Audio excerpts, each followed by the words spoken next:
When I think back on all the fears when I was pregnant, all of them dismissed except for one.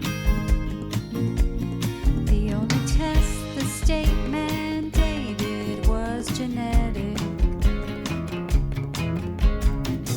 Looking for that extra chromosome. Hello, and welcome to the If We Knew Then podcast. I'm Stephen Sachs. And I'm Lori Sachs.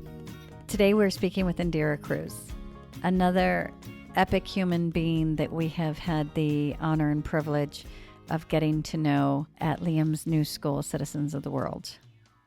This conversation reminds me of how important it is to share our stories. It really just came about from the mutual admiration of warm sweaters in the wintertime, and we discovered similarities in our stories. And we discuss that sometimes on this journey we can feel like we are alone. And so I'm always thankful, especially today, for our new friend and her willingness to be so open and honest. She is a gem and a gift.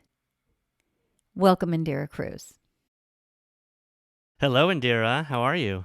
Good morning. I'm great. Thank you for joining us today. Thanks for having me. I'm very excited. I met you through Citizens of the World. You're at Liam's campus a couple mornings a week. Stephen, have you met? I don't think Miss we Cruz? officially met. Just I've seen you at the gate a couple times and waved, but Yeah. I don't think we officially. Yeah, you've got a lot of kids coming through there. So And I forget how we got, because I think we were having a discussion maybe about warm sweaters.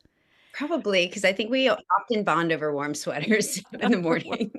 And somehow we found this conversation where I was like, how did I not know this? And how did we had such a great connection. And I wanted to share your story because I think there's so many elements of what we spoke about that would be beneficial to our listeners. And they just offer such great insight. And so I'm so glad that you would come and share your story with us. Can you talk a little bit about yourself? Yes. Well, I am originally from New York. I grew up in Georgia, though. Moved here recently about 2 years ago to actually help open up CWC after COVID. I've been working in education since my early years in college. I worked in an after school center called the Summerhill Project. And then I started teaching in schools there because I had a lot of free time on my hands.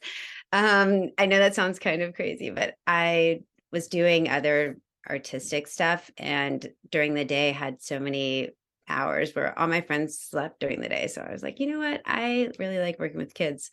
I'm going to start back there. So I ended up back in schools and then on and off teaching for a good couple of decades. And what do you do at Citizens of the World? Because we did have Christina, we had Mrs. Aries on just a couple weeks ago and to talk about, because we love Citizens of the World. It's been a life changer for our entire family. I mean, obviously for Liam, who's now receiving an education, but the impact that it had on us. So I am all about putting the school's message and letting them be heard as much as many people as we can reach, you know? Yeah. Well, and Christina's love and her interest in this school kind of led me here as well.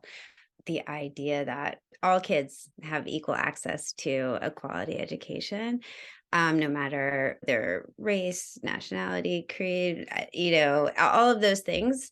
Being inclusive, I just feel like being a part of that is so special. I love to see how kids have been able to thrive with the model of education that we're able to offer them, and also the social emotional learning, which we really focus a lot on. I think that's important, especially at this age. So it's been a nice part of it. But currently, I am not a teacher. I did preschool through third grade for a very long time, and then I taught middle school fitness for a while, and that just kind of happened. And then I was a dean of students, and now I am the school operations manager, which basically I pay the bills, make sure things are running smoothly, and just an all-arounder, just keeping the wheels on as best as we can. We talked about, because there are two things that I really want to talk about today. And one is your personal story.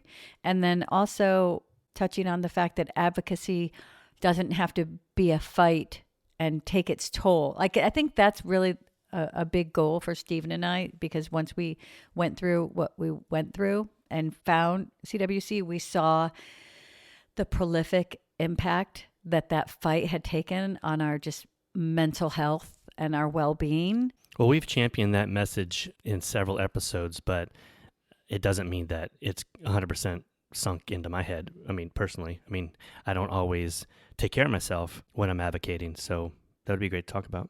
Will you share you had told me a little bit about your brother. Yeah. So my brother and I, we're both adopted. He's older than me. He's 3 years older than me.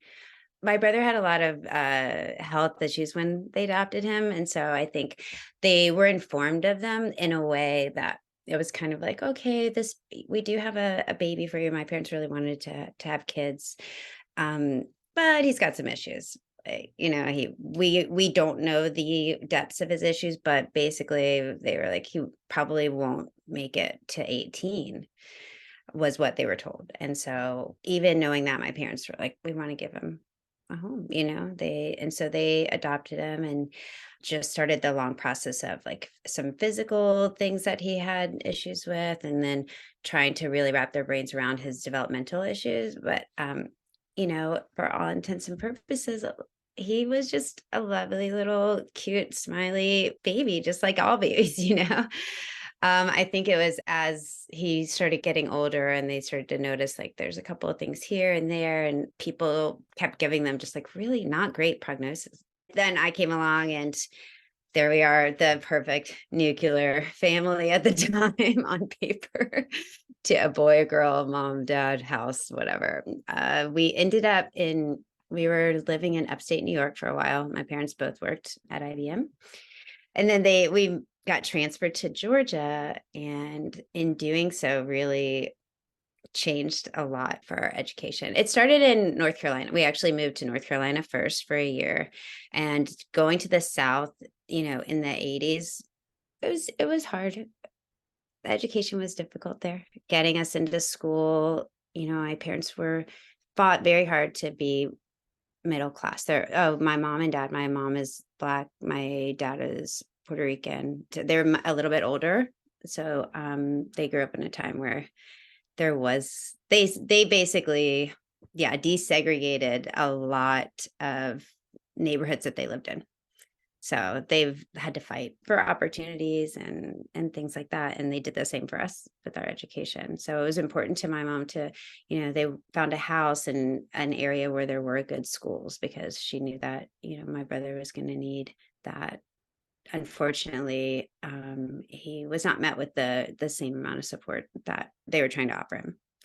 So, and it kind of goes both ways. I wasn't either, but on the opposite end. So. Well, as a child that grew up in the 70s and 80s, myself in Louisiana, I can understand that. Even if we just stick with the disability part of it, I never went to school with anybody with a disability. I've said that several times on the podcast. There wasn't even anybody with a disability that was on campus. I think there was another school or another place for them, and that's kind of the segregation that was there for disability. I know there was segregation in race as well. But we had our friend Willie Dawkins on, and he spoke about the desegregation of schools, because he also participated in the desegregation. And one of the things that struck me was that it's not that far away. It wasn't that long ago. Like, his school was still segregated in the 70s. And that's South Carolina. Yeah. And then, of course, if you're in the 80s, it's like coming off of anything that's new. It's just because the word is there and, we've desegregated, that doesn't mean everybody's mind has changed. And that doesn't mean the opportunities are there. That just means we opened the door. Like, we finally put the law in. You look at IDEA, which happened 45 years ago. And we're still having the conversation of fighting for an education. So that's the message that really the world needs to know is it took us long enough to make these changes into law. But then, yeah, it's a different thing to make the But it's changes in society. In society and, culturally, the way we think. I mean, it's still an epidemic. Exactly. And I do find that parents who have experienced the desegregation or the prejudice in any way, then there's something about that fight. Like one of the reasons I'm so happy Liam is my son is because I don't know who I was before I had my kids. I know Sophia changed me. I don't know who I was before Liam, but I know that he made me more mindful and aware and empathetic and patient. And I don't mean patient with Liam. I mean patient with the world. And it put me on a different path to where, like, I've always known the injustices that exist, but put me on a more active path to change those injustices. Your parents, first of all, having adopted your brother, and this is the same message that our community gets when we receive a diagnosis is like, your mom actively wanted to adopt your brother. And then the message is, well, he's got he's issues. sick. He's got issues, so He may not live to be 18. because he's older than 18. Am I right? My brother is definitely older than 18. Yes. But the motivation behind that message is just so toxic because your parents are open to having children and building a family. And the message that they receive is already like, well, I don't know if you want this one. Yeah, it's like stamped It's on so the box. We get right? that every day. Every time there's an extra chromosome, or just even the way the testing is so heavy-handed. Those messages have to stop. It really does. My brother is unique. I mean, everyone's unique, but I think growing up, having them tell my parents that my parent, I kind of knew just based on the things that other people would say, oh, there's something like a little bit different about him. But honestly, putting those labels on him kind of held him back because before he got labeled in these ways, especially with testing and in school, things like that, he was doing great. My mom put a lot of time and effort and love and research and care into trying to get him the things that he needed in order to thrive. And he had outside tutoring, he had counselors, he had physical therapy, all of these things. When we got into the school system in Georgia was when things changed. My brother was happy and would try new things all the time. Even if he couldn't accomplish it, he would still try. He wasn't scared of trying. Something about going to school changed that for him. He stopped seeking to do things that he wasn't able to easily accomplish. And he, instead of thinking like, oh, okay, let me try that, even with everyone's support, he just didn't. Basically, I think he just didn't want to fail, or he was tired of hearing everyone say like, he can't do it, or he's not good at it. So, and he's expressed that in these later years. He didn't express it then. He just shut down, Yeah, it's hard. No, does your brother have a diagnosis? He's many diagnoses. I guess because it's, he's older, he's 50. So the language used back then was just, he's learning disabled, period. That's the label you get stamped with. And at the time, he had like cerebral palsy, a little bit of palsy, a little bit of MS. So he's got these physical things that people automatically transfer into a developmental thing, which I always just blows my mind, just because, if someone walks with a limp, then you think they can't understand the words that are coming out of your mouth. Do you know what I mean? It's a wild thing to me. So basically, he has quote unquote learning disabilities, and that's where they ended it for him. I think now if we were being brought up in this time, he probably, and I'm not like a professional in special education, but I think he would be more on the spectrum versus that blanket label of learning disabled. His memory, wild.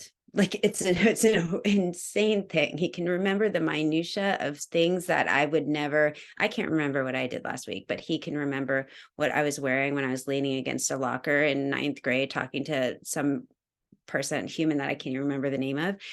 And that's how he always leads his stories with me. He's like, "Oh, do you remember you were wearing the thing? You're talking to the guy." And I was like, I don't remember, but he does. So I think he would be more along on the lines, like on the spectrum a bit. He doesn't possess very strong logic or reasoning sometimes. It's hard for him to carry a conversation past like a very superficial kind of level, but he will remember facts that other people have told him. And so he kind of goes from there. And I think that's mostly because he's got a little bit of dyslexia. So he has a hard time reading. And so he chooses not to read. It's too challenging. So I think his memorization and listening, he gets a lot of his information that way. Are you privy to what your brother's actual class environment was like, or where he was in the school? What the other students were like around him? Oh, yeah. In our school, there was not inclusion. There was a hallway where kids that were diagnosed with MR or very severe learning disabilities would go to class without one-on-one instruction. Not, they didn't have BIIs back then or things like that. It was very much like, here is a room where you are going to sit all day. I don't know what happened in there. Separate from my part of the school, the school, gosh, that sounds terrible when you say it out loud. It's like, yeah. And I didn't go down that hallway much. I didn't see him during the day. Oh, that makes me really sad. Sorry. I was thinking about it. I would see him in the crossovers.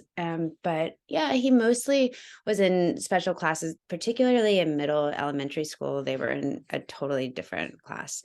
High school, a little bit different. He was still in special classes, but I would see him more in the hallway and they would do other things, together. Gosh, that is really, yeah, I guess I haven't thought about it. Well, I think that's the problem with inclusion. Like you were a child. Like you didn't know, you didn't understand any of that. And I don't whenever we have the discussion about inclusion, and we have had it with many teachers who don't feel it's their job to, implement an IEP. They feel like that's extra. And one of the things we talk about is the impact that it has on the rest of the classroom. I'm so sorry. Saying it out loud, I was like, oh my gosh, so terrible. And then it just started getting me thinking about all these other. But also, you didn't even realize that when you were experiencing that, that was your brother that you loved. And that was just what you were told was supposed to happen. Right. He went to his classes and I went to mine. Right. And I didn't even think of it of anything until we had Liam, until we realized, from the get-go, it was, would you like to put Liam in a special day class? Which was... And I'm going to say it works for some people. It does work it's for some good people. for some people. So, but I think a special day class, whatever a special day class was back in the 70s, 80s, was a classroom where someone with Down syndrome, someone on the spectrum, someone in a wheelchair Yes. would just be in a classroom, and they teach generally to the group of kind of a low bar. if kind they of taught, thing. I don't Yeah. even know if they taught, because I don't know. honestly, Well, you don't know. we've encountered some teachers who are like, I've been doing this for 40 years, and why is your son still on curriculum? And it's like, What? why are you still we had that. Oh my gosh. We could do We the never worst like to coffee deal table with book people. of things that were said to us in an IEP. Yeah, we never like to deal with people that start out saying, I've been doing this for 30 plus years or whatever, because they're from a different cloth, right? Yeah. Yeah. Even just the MR, like that, I think now we're finally, it's your brother was like at the beginning of IDEA. That's probably why he was even allowed in the school, because honestly, a lot of kids didn't receive an education. I mean, the classroom was down a hall because, people like Judy Human fought for IDEA. Yeah. To even have a classroom. Yeah, the for them classrooms to back have then a were probably classroom. like just a holding area or like a daycare. Yes. It has been an evolution of changing people's minds. We talked to Ted Green, and he did a documentary on Carl Erskine, and he was a Dodgers pitcher, but before they came, even when they were in New York, he had a son with Down syndrome, so he was a part of the integration. And Yeah, he was a friend of Jackie Robinson with the Brooklyn Dodgers, and then after he retired, he had a child with Down syndrome, and it was just a neat conversation about him because we saw this common thread of the Jackie Robinson story and then his son with Down syndrome, because it was this civil rights story, kind of like paralleled. He happened to be maybe more unique in his time, that he grew up in a quote unquote mixed neighborhood. And so he was accepting of everyone. And it showed that because he had an inclusive neighborhood that just happened to be inclusive, right? Carl. Carl did. He was accepting of people. And I don't so- even know if the word accepting of people, I think it's not that we accept people, is that we just include, we include everyone, that everybody deserves to be there. And when he was little, everybody was there. Yeah, and he saw the value of why everyone was there. And that's what we need to see in a classroom, in the workplace, where we see people from all around our community come together and we see their value in that place. Yes. And by putting them in a separate room down the hall, you don't get to see that value. You're basically saying you are not valued. You're not valued enough to be in our community, you know. You're his sister and you didn't see him during the day. So other students aren't going to see him and see other kids. So there's a whole group of kids that aren't interacting with each other. And the thing that you said, that before he started, he was willing to try new things. He didn't have this opinion of himself. And your brother clearly has the ability to be educated and do what's required of students, which is listen and then say it back, right? That's really what a lot of testing is that we listen and then they test us and we remember it. But because he was told he couldn't, he didn't have to. They set the bar so low that he reached their bar, Mm-hmm. but he didn't go any further because that's where they put it, you know. And over time, like even just being in class with kids that were at developmentally at a different pace than he was, I feel like he regressed a little bit as well. And I think that way now, or in the past few years, I've had these conversations with my mom because I've taught at schools that offer inclusion. I've seen it work and I'm like, gosh, can you imagine where he would be if he went to like the school that I work at? He would be, you know, leaps and bounds further along in life than he is now, where, you know, he still lives at home and wasn't given the tools to be able to really take care of himself in the world that we've made for everyone. So As much as we still fight for Liam to receive accommodations and to be in the classroom, we do realize it's better than it was. And we can see that in all the accomplishments that we're seeing from kids and adults in the Down syndrome community. And we always go back to what a guest of ours, Dr. Scott Coe, had said, is that keep in mind that the chromosome hasn't changed. What's changed is what we're doing for and supporting. And you can see how important a true education is for everyone. yeah, honestly, there's part of me that I wish he could see that too. You know, I wish I could bring him and be like, gosh, look at this. But it would be lost a little bit on him. And because I think he's very much just, his mindset is set. And unfortunately, in this lifetime, we'll not be able to change it. But yeah, like hope in the future for future generations, and they won't have to go through that. They won't ever have to feel less than they really are. what would you want him to see?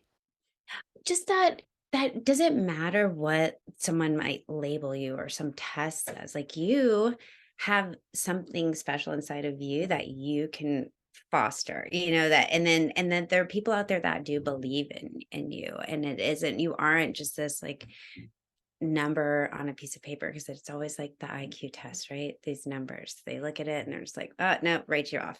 And he's just, you know, he'll say things like, oh, I can't do that, you know how I am. And I was like, you can do that if you just take a second. And like lots of times it's just about getting him to like take a minute and really hear without already, because he blocks things out immediately. You know, it's just like, nope, can't do it. No, I can't. You got to do this for me. I'm not going to be able to do this. And I was like, actually, you can. Because he always felt very alienated. He was always like, oh, you were popular. You didn't talk to me in school. And it's because I didn't have, as many friends as you did. I was like, that wasn't it. I think one, we're teenagers. So when we were in school together, it was very much like, you have your group here. And I was like, I don't want to talk to my brother. It had nothing to do with his disability, but in his mind it did. And just seeing how a classroom where everyone is together learning, it does not matter. I think that I guess not as an adult. I wish he had it as a kid. I'm more so wishing that he could see that when he was younger. And it's like that, It's a Wonderful Life or whatever, going back and showing like, this is what your life could have been like, things like that. I think it could change him because he seems very, at this point in his life, just resigned to being where he is. And like the things that he said, like, I can't do those things. I have to do this job because I can't do anything else. That was just a recent conversation we were having because he said he changes oil, or he was changing oil at the time at a gas station for less than he should be getting paid, because they know that they can kind of get over on him, which is also another thing. Like, people really take advantage of it, and it's been so long that I think he's just used to it. If a child grows up in an abusive household, there are certain ramifications and the way that presents itself. But that person, and I always talk about how as a society, when a child is in a bad environment, people will raise money or awareness and want to support and do these things. Their schools have drives, but that child, if there's no change in their environment and then they become 18, then the world turns on that child. And now it's like the child's fault. And when you were talking about your brother, it's as if society and the school system, and we've said this in our experience with the school system, and that's now, which we know there's been change. It's abusive. And it shouldn't be. The feelings that we have felt, no parent should feel when fighting for, and even saying fight for an education. It's been done. So I can imagine what your brother's been told about himself and what he feels. And there is a certain point where we just believe it. If that's what your school is telling you, if that's what society's telling you, at some point it's just easier to say, okay, it's the classic oppressor/oppressee narrative. And, I can imagine that your brother probably risked it a few times and believed in himself a few times.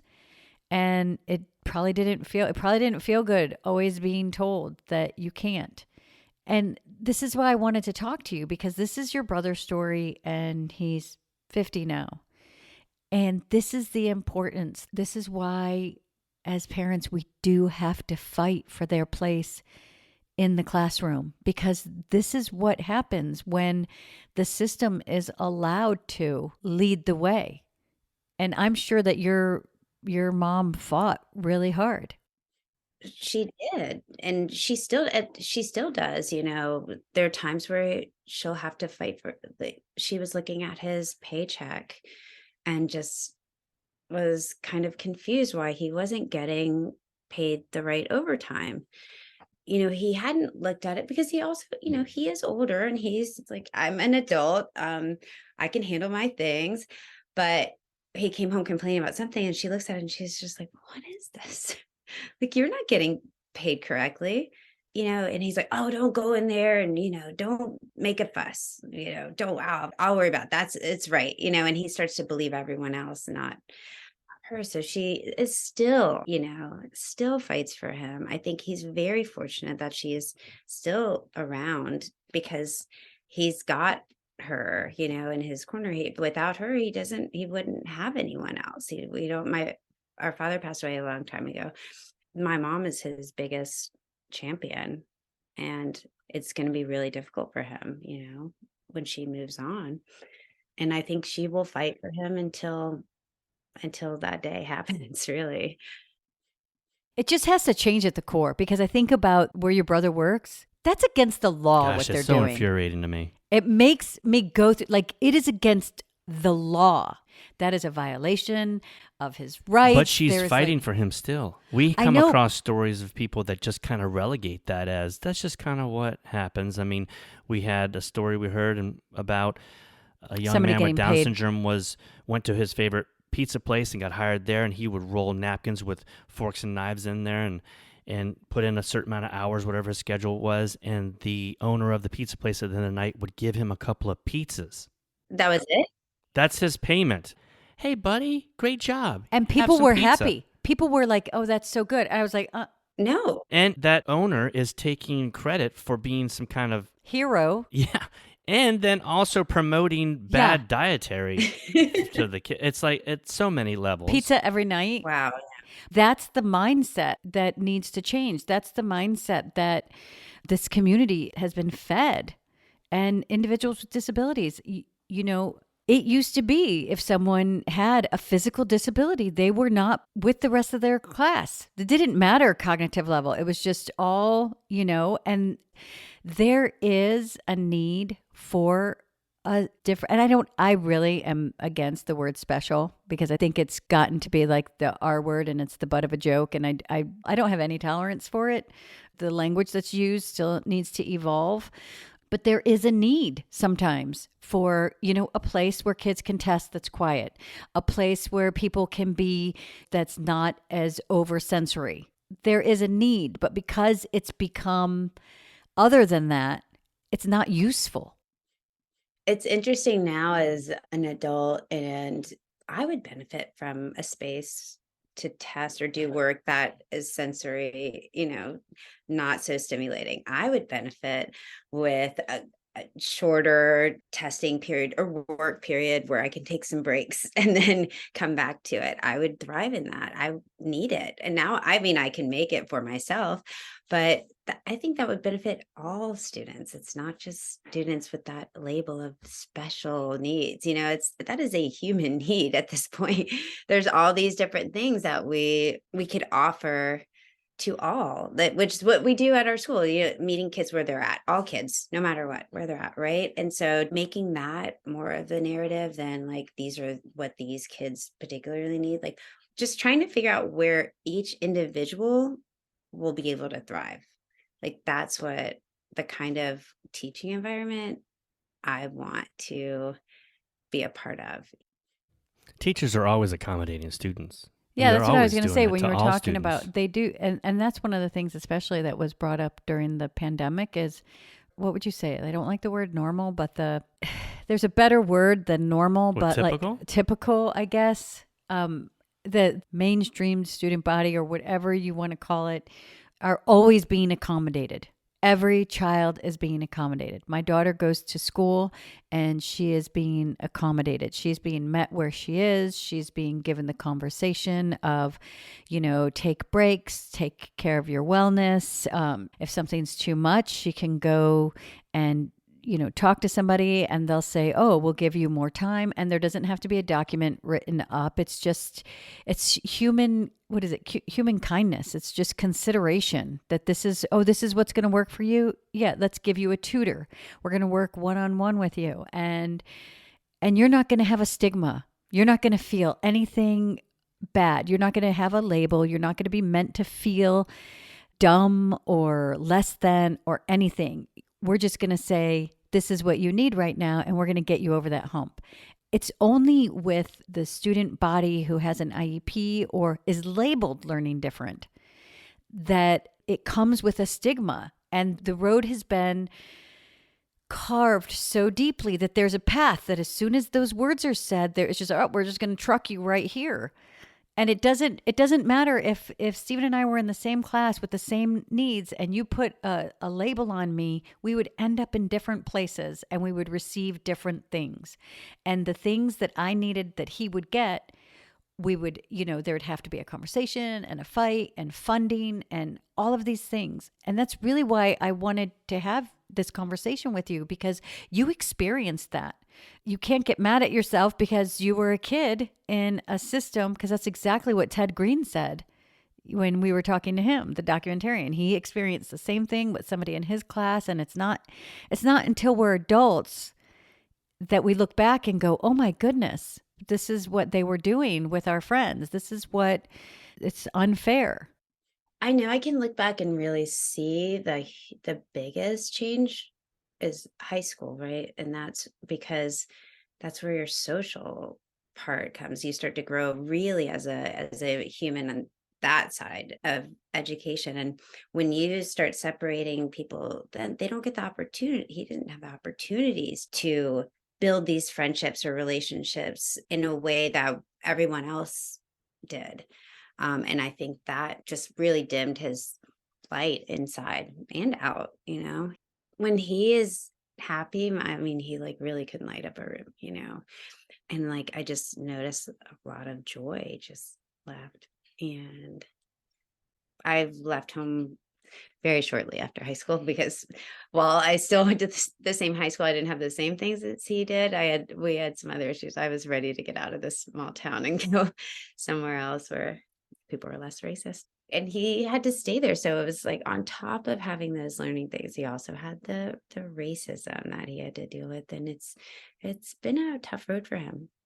It is hard to think about. I don't think about it often. I guess just in our conversation, it brought it up. And now even talking now is just like more stuff in my brain. It's like, oh, that was as much as they tried to do right by us. I think it was during that time. It was hard. It was hard. Our parents really wanted the best and, to offer us things that they didn't get. Sometimes you have to think at what cost, sometimes. But I think that having a family who loved him and that he was in a classroom, that was the best that was available. I mean, if you think of it on that terms, that was the best. Your mom fought for what she got. There were people who didn't fight and got less. And even a loving household today. Yeah, you guys are fighting, and it sounds like you've had an equally really difficult road, and you were lucky enough to come across our school. Hopefully it's been I hope you consider it lucky. Oh my yeah. gosh. I really didn't know what I was going to do with middle school because I don't believe that it has changed enough from what your brother experienced. The other schools we were looking at, they didn't believe in Liam. They wouldn't have believed in Liam. You're talking about the way you are stepping back and seeing things of your childhood, and I hope that educators in as a whole can see like that, can be enlightened like that, because we're being enlightened all the time as well. But we had a educator a couple of years ago that were so proud of Liam learning his numbers, and I remember it was something like 137 that he was saying that correctly, and she goes, "I just hope one day, he can look up at the sign and see I'm waiting for the bus number 137 to go to work." No, she didn't say to go to work. She just said to get on a bus. Oh, well, I was giving her the benefit of the doubt because I was thinking, well, at least she's thinking he's going to work. But in my mind, I'm going, well, she's cut out completely that he would ever drive or be able to call and order a taxi even or whatever. Just, I'm taking the bus.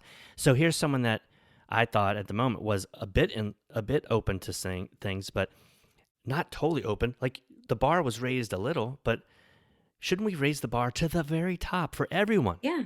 And then there's a chance that child can reach that. You don't discuss a child's mode of transportation when they're in the third grade. Yeah, no. Everything may be flying and fully autonomous by the time he's driving, right? So you can't, and they never looked at Sophia in the third grade and said, so, But maybe Liam will drive. And maybe, you know what? Maybe he will ride a bus. I have lots of friends who whatever, ride, yeah. like, you take a train, you take a bus. But I'm not stamping that right now. It's not why we learn our numbers. It's not why we're learning math. We're learning math so we can, think differently. Yeah, when we're and having conversations and problem solve. deeply about things. Yeah. I think even with my brother being labeled like at birth, basically, like, oh, probably not going to make it to 18. Then all of a sudden you've already, there goes the bar, right? It's down here. That we don't even have to think about things past then because he's not gonna mature to that, So he already started off here. And the school sees that and they're like, well, why are we going to educate him? He's not going to be here after high school. You know that. What about your poor mom who's like, every moment with my son. That changes the way you live. That changes the way you feel, that it really does. It changes like the importance of certain things in your day. Well, that aspect of looking toward the future, I had always thought when Liam was in the classroom, I had always thought that Liam wasn't put into that group that teachers looked at and said, this is our future. Hey, all third graders, here's our future presidents, our future CEOs. This is our future. I never felt Liam was put there in the mind of the educator. And he most definitely is the future. Yes. Absolutely. Because this future is the breaking open of like from Liam's generation and everybody that comes up behind him. You're going to have different educators. You're going to have educators that are inclusive. Like he has you. One of the things I always say is like, we raised that bar for Liam. This is the first school where I didn't get a chuckle back. Mm. Oh, you're going to raise the bar for him? Yeah. I'm like, no, if you can just keep that bar up really high and then let him, everybody else has to reach. Everybody, that's what school's about. You don't know something, you reach for it, you learn it. You fail. Right? You fail, you get back up. Okay, and then once you learn that, then there's another thing that you're going to learn and you build on it. And that's just that's school. We talk about that you're fighting for an education, and we do fight. And I'll tell you, at the end of it, it was exhausting because we set out to change that school, and we didn't change the school at all. Yeah, the old school. We changed us. We left the school. I hope that we were able to help a few parents who were on the same path as us, but we didn't, and we had to leave. And we didn't change the school, but because we fought constantly, Liam stayed in the classroom. We had to be on top of them. I think I wrote 2 to 3 emails every week about homework, about supports, about you're testing Liam here, you're not testing Liam on this, you're not giving him the supports for this. He would go in science with no BII because that was her break. He was getting a 0 in science, and I was like, how is that? It's science. Like science and math can be really easy with someone with an IEP if the right supports are in place, because the supports are your notes written for you, a calculator, and things that make it accessible. And he was getting a 0. And I was like, can you please tell me what support? And that's all. Parents, listen to me. If your kid's getting something, but what kind of supports are in place? Because what happens is then you go into these meetings and they say, well, he can't do this, this, and this. And what I learned is that is my situation, but that is not my problem or my job. It's your job to teach my son. So what can we do for you to teach him, right? What can we do to turn that around? And if you can't, you have to pay someone who can. So tell me what you're going to do. And that is the conversation I wish I had. I have not had a conversation like that in 14 months. I had conversations like that all the time. And I want parents to understand, like, you experienced the other way to the end where your brother's 50 now and the challenges, and you can look back and say, this is what your mom fought for, but really because there were other things, and it was at the beginning. It was really at the beginning. I mean, she would be fighting like you.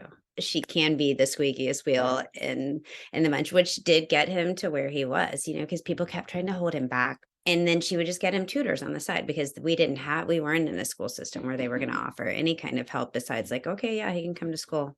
But other than that, that's it, Yeah, the resources weren't even available. No. Did he receive his high school diploma? He did. He graduated from high school. He was going to technical college as well for a little bit. And that was all my mom too. There was no chance he wasn't going to some kind of higher education after high school. Like, absolutely not. It's not going to work for her.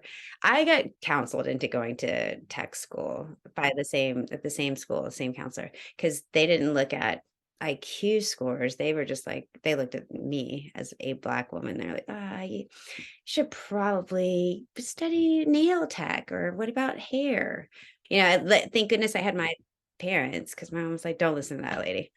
Like, you're going to this, So he had that stigma of being a Black kid with learning disabilities, I think that but even more so put him in a category where they did not want to educate him because it was a waste of their time. Like, what's the point of educating you when you're not going to go anywhere in life, you know? And that's definitely the vibe that was given to both of us. And I, at least I can remember it, and I do, especially in trying to apply for college. But to him, that was the norm. So of course he's like, I can't do it. I can't do this. This is too hard for me. I don't know why I'm doing, and even with all the pushing that my mom tried, there's only so much you can hammer away at 12 years of somebody who is with your child longer than you are during the day, more than you are during the day, telling them that they're not enough. So they can come home and you can be like, no, you are enough. You are enough. It's going to be really hard to chip away at that for them. So it is important that they're getting the same message both at home and at school. Your kids are with us as educators. I'm with your kid probably more than you get to see him, right? Right now, you see him on the weekends or after school, and some parents not even, because they're working or they don't have that opportunity to. So if they're getting that message all day long, someone telling you, you're not good enough. Why bother, right? You can go home to the most loving household in the world and still might not be able to get over that. That's why we keep stressing this message of inclusion, because we know it works. Right now, there's a faction of our society that kind of groups that word into maybe the DEI aspect of things and kind of rejects that. But it's not about a political view. It's not about an opinion. It's fact. We know that all of us together, learning from each other, being open to someone's future, raising the bar, helps the student. And this is the problem, because you just said that. And honestly, I always say we have more input in our kids than they do. Like that's really what I believe. So that statement just rocked me because I have lived by the fact that I have more of a say in my child's life than these people who have boxes and limits. Like I have more of an input on him.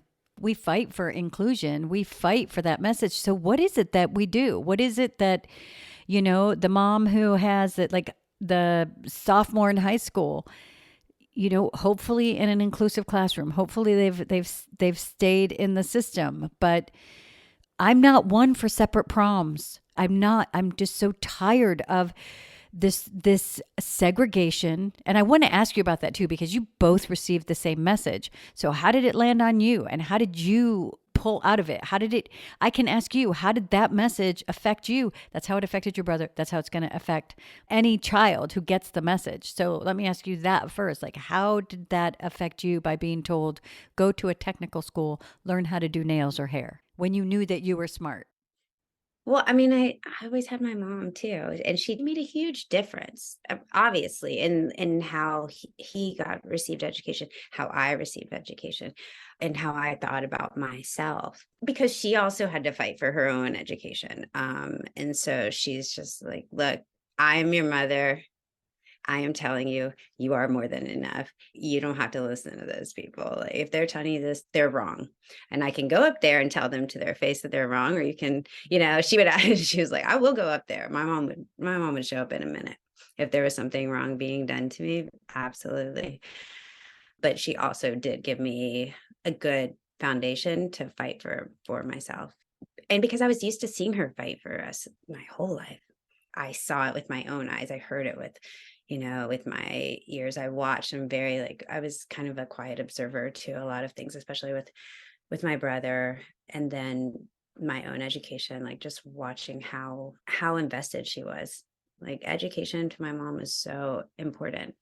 And growing up, I think when they weren't they didn't have the right to be educated, especially my mom is late 80s and grew up a little bit in rural Virginia. They were not offered education. And as a girl, there was very little value because you either worked on the farm, or you picked tobacco, or you did housekeeping. She wasn't even valued as much as her brothers would have been. And then She was very young when they moved to New York, but just having to fight for education there, like, during the 40s, 50s, 60s. So she did that for herself, and then in turn was like, no, I worked really hard to get where I am, and now my kids aren't going to have to fight as hard as I am. But if they do, I will fight. I will do the fight for them. I think that's why it's so important to tell our stories, like, and to share our stories. But I want to go back to, do you remember? I know your brother would if I asked him. But do you remember how it felt like to have a counselor say those things to you? How I personally felt? Yeah. I mean, I was in a place, I think, in my life too, where I very much didn't trust white people. Sorry, at the time, because of all the stuff that we had been going through. And I was one of, I think I counted, I think we had 86 Black students in my high school of 1,500. So it was just a small amount. Yeah, I didn't trust what white people had to say. And so to me, it was like, it didn't matter. I was like, look, lady, I'm coming here because I have to, because we're supposed to come and get college applications and counseling, but like, I already know that I'm going to school and it doesn't matter. I basically definitely had this, I'm smarter than you and you can't tell me anything. That teenage sort of bravado, I guess. I don't know if I would have had it had I not had my mom telling me like, yes, you can and you will. Yeah, so I wonder about other kids that might have gone in there that weren't my friends. Um, who knows? I don't know what these people were told or what they were telling other people and getting away with. I think that's what's hard with our community. It's because Liam's very fortunate. He has Miss Juvie, who's phenomenal, and she's His BII. the Yep. BII. He was really fortunate when he was in elementary school to have a BII that communicated with us. And this is what I always felt was suspect. They're not supposed to talk to you. I have a problem with that. I have a problem with the fact that this person with my son all day is not supposed to talk to me. Like, I just volunteered in class all the time and I would observe. Just like let kids come, because kids in elementary school will tell you anything. Like kids will be like, "Hey, today the teacher let Liam play on his iPad all day," and I'm like, "Oh, really? That's interesting. Thank you." Still do it. Yeah, right. So it's really important. And, we have Miss Juvie as his voice. But I think that's where different school districts really start to guide the narrative for the kids, because the kids are hearing it and there's nobody saying, what are you can't say those things. Yeah. For me in that particular situation, you're in a counseling office with one person in a closed door room where they're trying to counsel you to do something for the rest of your life. They're counseling you actually to do nothing for the rest of your life. Oh yeah, to not use. It still makes me laugh. But you know what? You're fortunate that you had the bravado that teenagers have. You're fortunate that your parents gave you the message that they're wrong. We need to be okay with telling our kids, if it doesn't lift you up, that's not your narrative.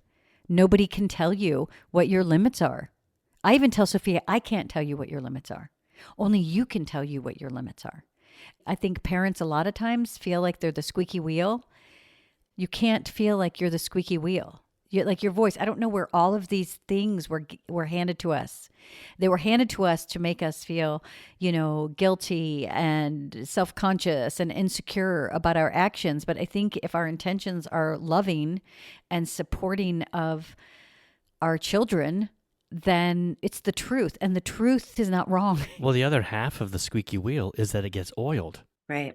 But we can be the squeaky wheel and not get oiled. And that's when the parents feel like the squeaky wheel part is negative. Right. Standing up for yourself is not negative. Saying this is what I need and then having it done is the idea. But parents fear retribution, just like your brother probably feared retribution if your mother was going to go down to his workplace and tell them that they were doing something wrong. Yeah, the squeaky wheel gets replaced by another wheel. And that just has to stop. It's this constant fight. Being a squeaky wheel is work, and it's exhausting. It's like, why is it a fight? I'm fighting for your education. I'm fighting for this. Like, it is tiring to fight all the time. And why do we have to do this? Like, I feel like sometimes because my mom had to fight so much, like her whole life for all the things, right? I don't think she's learned to not fight anymore. Like everything's a fight now. Like how exhausting must that be for years? It just shouldn't be a fight for any of us, for anyone. Education is a right. It's not a, it shouldn't be a fight. We should all deserve to have access to the same information, the same tools, the same everything as the next person. Yeah. I hadn't thought about like her because her personality is very like a little bit bristly sometimes, but I think it is just from always fighting. I can tell you personally, if you want to talk to Mr. Jake or Miss Shea about how we were like after the fight, like it's really taken us Our about a first year. IEP was CWC. We were like, So insecure, like when we were getting, first of all, when we were getting all the information and we're like, this is a trap.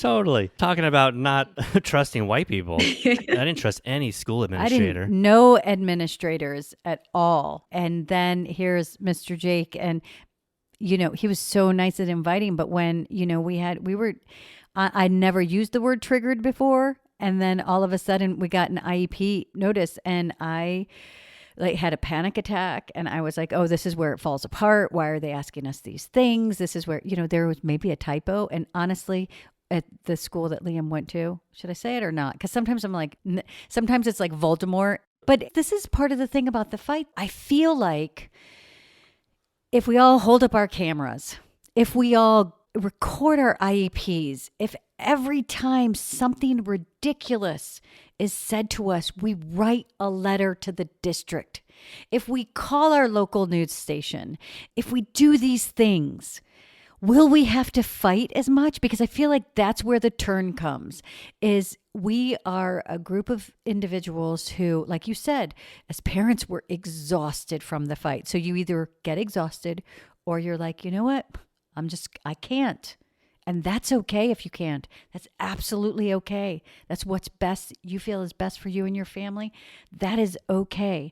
But I know when we were at the old school, we never spoke about it. We were on PTA, like we were supporting the hell out of that school.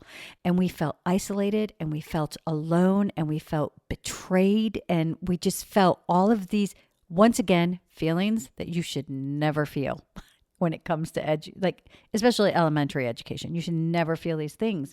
But I feel like if we just stop caring about the squeaky wheel, caring about the sound it makes, and instead of being the ones, like we feel like we're in the wrong. If we stand up for what is our child's right. I know I felt like, for so many years. I bought so many muffins, bought so many gift cards for lunch. And every time Stephen would be like, I don't know why you're buying it. And I'm like, I don't know, rising above. But if we would just change our mind, the fight's been fought. And it's just holding people accountable and calling BS. No, you can't say that. You have to do this. Show me where it says. Show me why you say that about my child. Because the burden of proof is on them. But we've been made to feel like the burden of proof is on us. But it's not. Stop taking the burden as ours.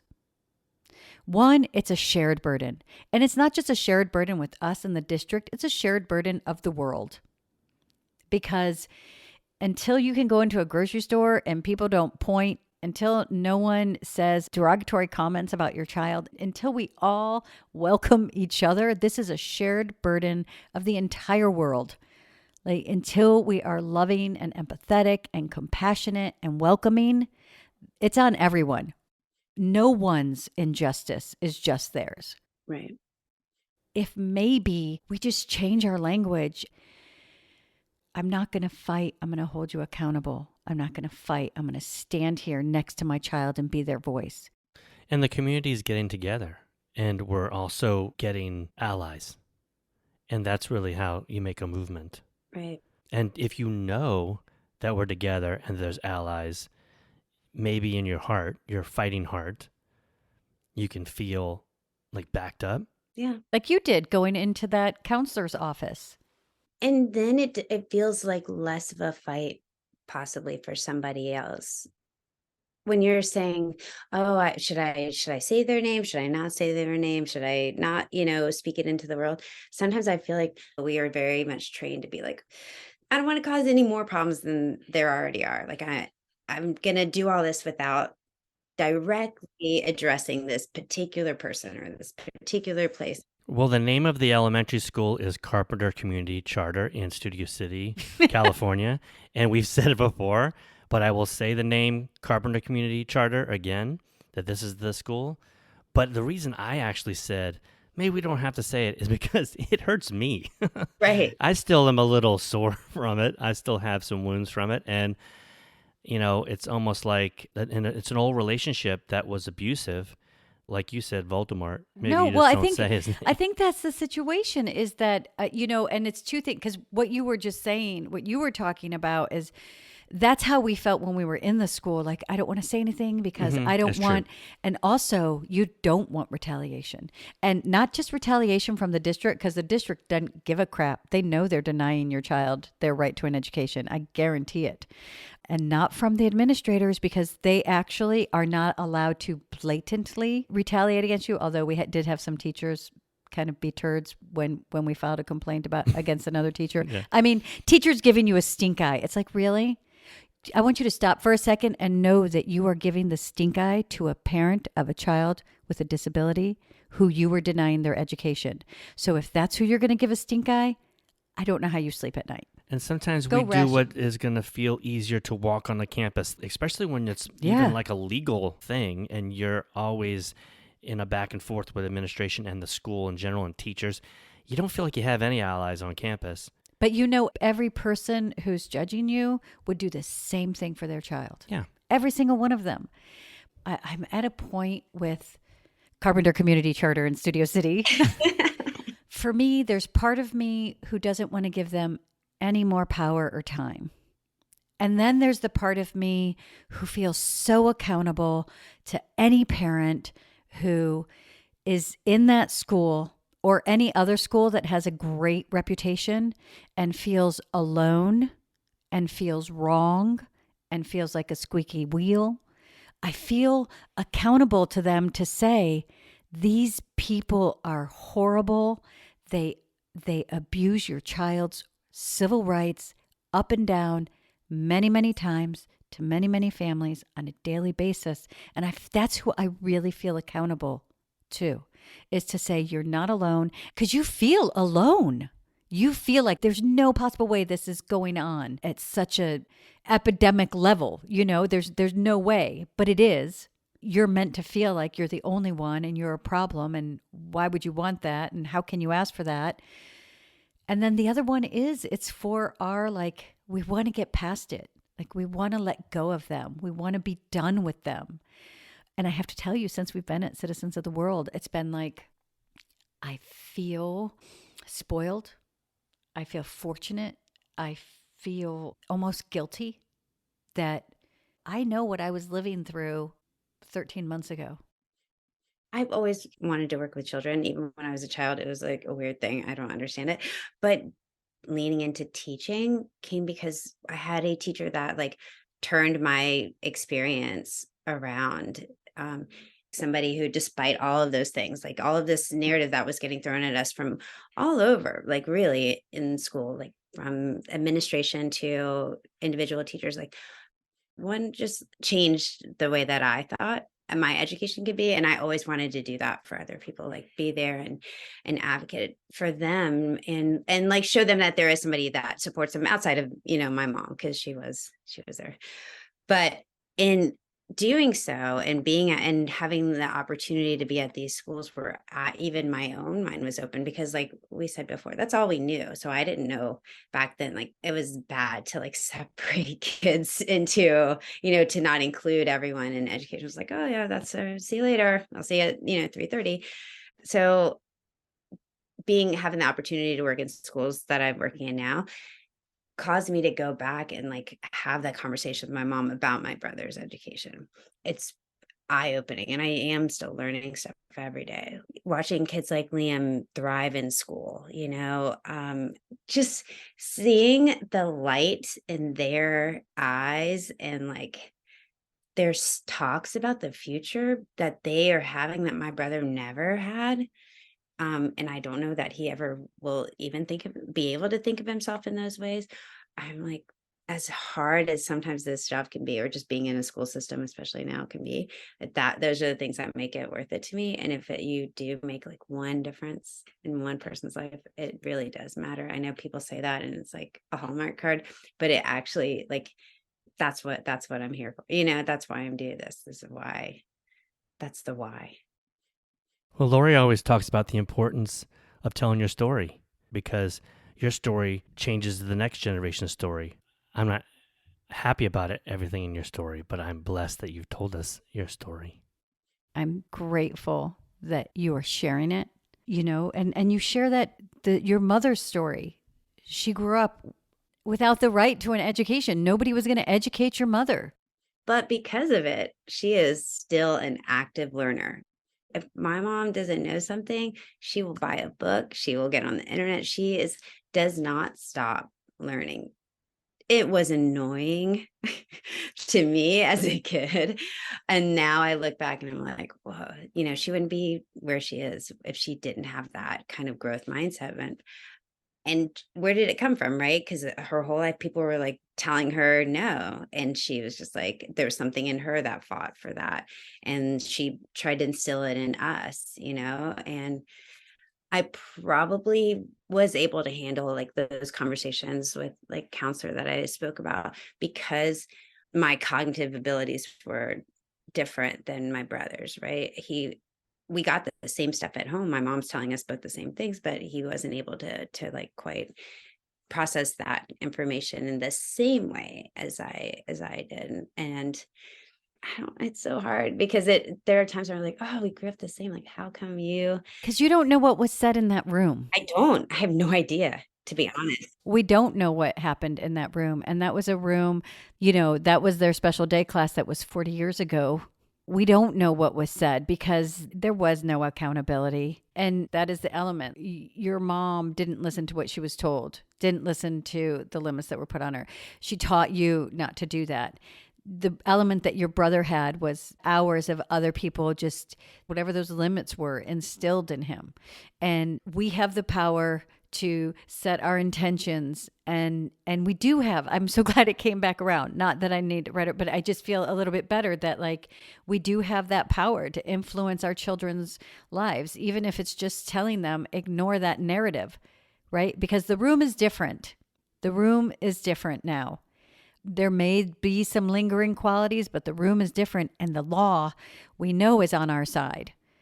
And so we can have different conversations. There are just different things that we can keep people in check for. And I think that opens my eyes and reminds me, yes, I still have more say in my child's life, but yes, I do need to have accountability. I do need to hold people accountable. And if I ever have to go back into that room, then I can hopefully do it from the place of, I don't know, just to be there, right? Maybe that's it. You're just there. And it's not the story of the past unless it informs us. I can't predict the future, but in that moment, what is going on? And is it serving my student? And is it serving the message that I want to fill them with? Because that will ultimately determine what they believe about themselves. Yes.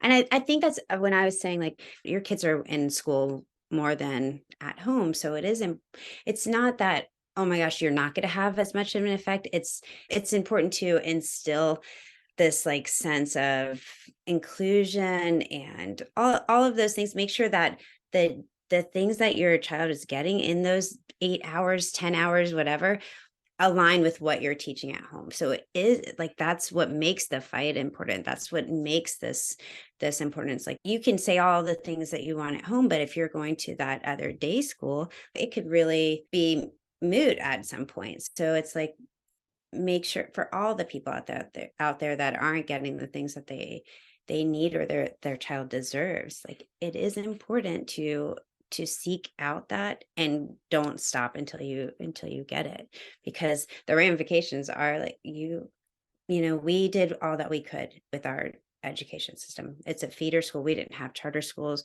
While we were able to afford a house and things, going to a private school during that time was not in the cards for us, right? And I don't even know that that would have helped, because they didn't have private schools that would cater to his needs. So it's like we had to do the best with what we were given, and that was the school system that was supposed to be great, but didn't cater to the needs of my brother. And here, like, we have the opportunity to change that. And so it never stop trying to find the right fit for you, and like being that voice, because it's important. It can make a huge difference, and it will alter the outcome of your kid's life, your student's life. Like, I feel like, honestly, in my heart of hearts, I feel like if my brother went to a school like the school that I teach at now, at like CWC, he would be leaps and bounds farther than he is right now, and happier, which is really the key. I don't think that he's happy, and that it breaks my heart. Thanks for your honesty, and thanks for your vulnerability and your truth, because I don't think we can change the future or the moment unless we really look at the past. We very rarely get the actual story. We know bits and pieces, and those little bits and pieces are too hard to swallow. Like, they're hard. Like, we see them, but we can only look for a second, because we don't want to remember certain things. We don't want to. It's just hard, but we have to. If we want to change anything, we have to know what doing it wrong looks like. We have to know what consequence is there. We have to know that it's real. It is absolutely real that it happens. And that can give us motivation and remind us why we're fighting. But I just appreciate your honesty and vulnerability. And I'm sorry that our conversation was a little painful for you. I'm really sorry. But I'm just really thankful that you shared it with us, and your honesty, because it's really important. It's really, really important. And it was a very sobering conversation, because I haven't even thought about the possibility of a public high school. And it reminds me, just even though I'm in this place of respite, and where, like, I don't know, what would you call it, Oz or Willy Wonka's chocolate factory of education, it's still important to continue to advocate. And it's still important to continue to change the narrative and work and support. And it's just important. Like you said, it's just important. Until the change is there, it's important that we continue to stand up and speak for the change. I appreciate the opportunity. Thank you so much for having me. I think I'm not one to talk about stuff. And over the years, I realized that it is in talking about things that are good, bad, or indifferent, that where change comes. And so I hope it inspires someone to either tell their story as well, or change the story for someone else. It's been really lovely. Please follow us on Twitter at If We Knew Then Pod, and you can drop us a line on our Facebook page at If We Knew Then Pod, or visit our website, ifweknewthen.com, to send us an email with questions and comments. And you can join our mailing list there and get alerts of future podcast episodes. All these links will be added to this episode's show notes. Thank you again, and we look forward to you joining us on the next episode of If We Knew Then.